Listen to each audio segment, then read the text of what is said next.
Have you ever had a client refuse to pay you? Well, in this video, I'm going to show you how to politely and professionally ask your client for payment. Because it's every freelancer's worst nightmare. You put up with the client's demands, you did the never-ending revisions, you did everything the client asked for, and then they disappear right when it's time to pay you. And like the great philosopher Adele, you might be wondering, should I give up or should I keep on chasing payments? After all, 29% of all freelancer invoices are paid late by clients. And a late or overdue invoice causes all kinds of problems like cash flow issues when the money isn't coming in. Kind of like me, that's why I'm using cue cards instead of hiring a designer. Time wasted from hunting down payments, emotional and mental strain from the anxiety, and strained relationships with clients. That's why I'm going to show you exactly how to do with overdue invoices. Hey, I'm Brant and I'm with Indy, a productivity platform that gives you all the tools you need to manage your freelance business, whether you're onboarding new clients, managing tasks, or invoicing. You can consider this channel a free school that's going to teach you exactly how to become a freelancer and how to deal with all the challenges along the way. You know those guys that try to force you to pay thousands of dollars and they're going to turn you into an expert? Forget those guys. We're doing it for free because we know just how challenging it can be out there and we want to make freelancing simple. So whether you're new to freelancing or you're struggling along the way, this channel's for you, which is why I'm talking about one of the biggest problems that freelancers face, getting paid on time. Now, in a perfect world, our clients would just pay us right away, but I don't know if you've taken a look outside your window lately. It's not really a perfect world out there. So here's what you can do about it.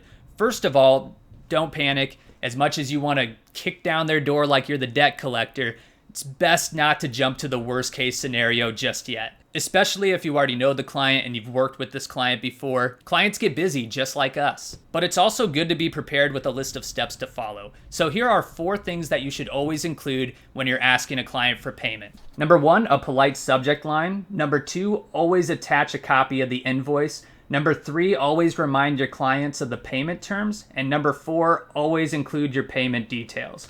So let's talk about number 1, a polite subject line. Don't show up outside your client's business like you're the mafia who's gonna dangle them over the balcony. Even if you want to do that, don't do it. That's why your best option is to just keep it friendly. Use subject lines like friendly payment reminder. That way your clients know exactly what the email's about and that there's an action that they need to take. And if it's appropriate, you can also use your client's name in the subject line. That way it grabs their attention. Number 2, always attach a copy of the invoice. Asking your client to pay an invoice without attaching the invoice kind of defeats the purpose of the whole thing, so don't forget to attach the invoice. This helps your clients remember all the work you did for them, and it also reminds them how much they need to pay you. Your clients are busy, so it's important to give them a quick and easy way to give you the payment. Step number 3, politely remind your clients of the payment terms. Both your contracts and your invoices should have a timeline for how long clients have to pay the invoice, whether it's 1 day, 7 days, 14 days, or 30 days. And it's good to remind your clients of these payment terms right in the email. That way you can refer them back to the invoice that you've attached. Number 4, always include your payment details. Now, chances are if your client has not paid the invoice, they're probably not going to go hunting around to try to find your payment details. Now, they should already be in the invoice that you've attached, but if you want, you can also include these payment details in the email or just refer them to the invoice to grab those details. Now, let's say you followed everything by the book. You sent the perfect invoice. You wrote an elegant email that would make Shakespeare jealous. You sent your client a big box of chocolates and a rose, and they still refuse to pay. What now? Is it time to show up outside your client's house? Not quite. You still have a few different options, and I have a few more cue cards for you. Step number 1, you're going to send another follow-up reminder. Step number 2, you're going to pause existing work. Step number 3, you're going to get on the phone. And then step number 4, we're going to talk about whether it's a good idea or not to file a small claims court case. So let's talk about step number 1, sending a follow-up reminder email. Now, a few days later, you can send another follow-up, and at this point, we still want to be friendly, but we can get a bit more urgent. Remind them how many days the payment is now late, and ask them if they can look into it for you. Step number 2, pause existing work. If your client is a few weeks late or even a month late and you're still working for them, you can go ahead and put a pause on the work. Pausing the existing work is going to open up a more serious conversation with your client, and it's also going to prevent you from having to face multiple late invoices as the work keeps piling up. Step number 3 is get on the phone.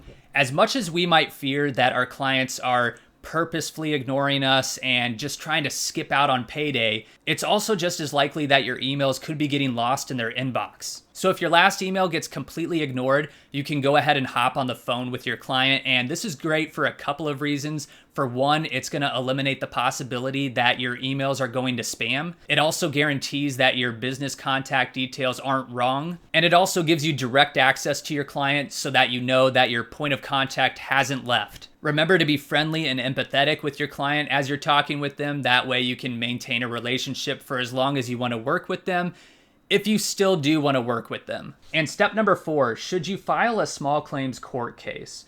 Now, this is the worst case scenario. Let's say that it's been over a month or maybe even 2 months and you can't get a hold of your client, or your client just flat out refuses to pay you. What happens now? Well, you can always keep sending follow-up emails, but that's not the best option when you have bills to pay. So here's an alternative option. You can look into filing a small claims court case and try to get the law on your side. And you can do this whether you have a full contract in place or even just a text message or an email that shows proof that you have a working relationship with this client. And in a courtroom, you should be on pretty solid ground to finally collect that payment. And now that you know the steps to follow when asking a client for a late payment, it's much better not to have to do this to begin with. And while that's never fully in our control, there are a few steps you can take to try to prevent this from happening again. Number 1, you can ask for advanced deposits. That way you at least get some of the money up front, and it also gets clients more invested in the process right from the beginning. And number 2, you can establish a late fee penalty right in the contract. Number 3, you can accept multiple payment methods. That way it makes it as easy as possible for your clients to pay you.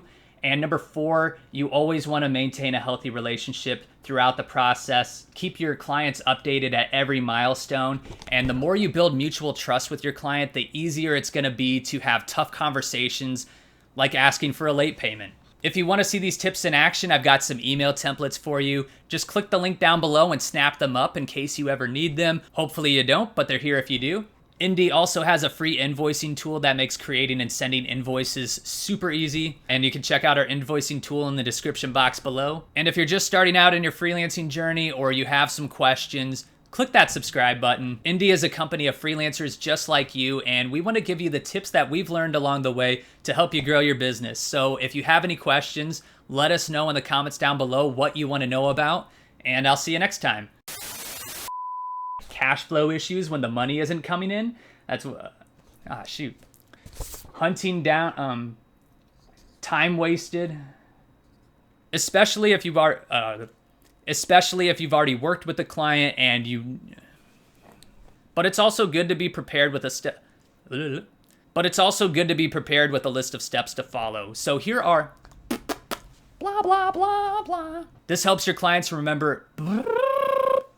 Can't say the word anymore.